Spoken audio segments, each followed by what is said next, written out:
शाम में अमेरिका के जेर इंतजाम 2 मिलिट्री बेसिस पर हमला हुआ और इराक में एक अमेरिकी फौजी काफिले पर भी हमला हुआ। इन पे दर पे हमलों के बाद शाम और इराक में अमेरिकी फोर्सेस के लिए रहना मुश्किल तर हो गया है, क्योंकि मकामी बाशिंदे, फौजें और हुकूमतें अमेरिकी फोर्सेस की मौजूदगी को गैर कानूनी समझती हैं और इनका फौरी इनखला चाहती हैं।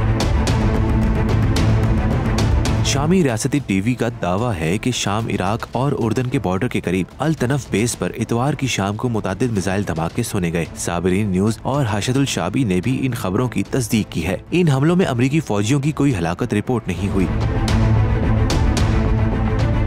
वाज़ेह रहे कि इससे कबल 20 अक्टूबर को अल तनफ बेस पर ड्रोन्स और रॉकेट से भी हमला किया जा चुका है। इसके अलावा देर अल जोर में भी अमेरिकी बेस पर 3 रॉकेट हमले हुए। 1 दिसंबर को भी अमेरिकी फौजी काफिले को निशाना बनाया गया। शाम और इराक में इस वक्त अमेरिकी फोर्सेस के खिलाफ गम और गुस्सा बढ़ता जा रहा है, क्योंकि शामी और इराकी अवाम और हुकाम का मानना है कि अमेरिकी फोर्सेस इन इलाकों में दहशतगर्दों को ट्रेनिंग और असलहा फराहम करती हैं और शामी और इराकी तेल को लूट रही हैं। इसलिए इन पर आए रोज हमले होते हैं और शाम और इराक में इनका मजीद कयाम मुश्किल नजर आता है।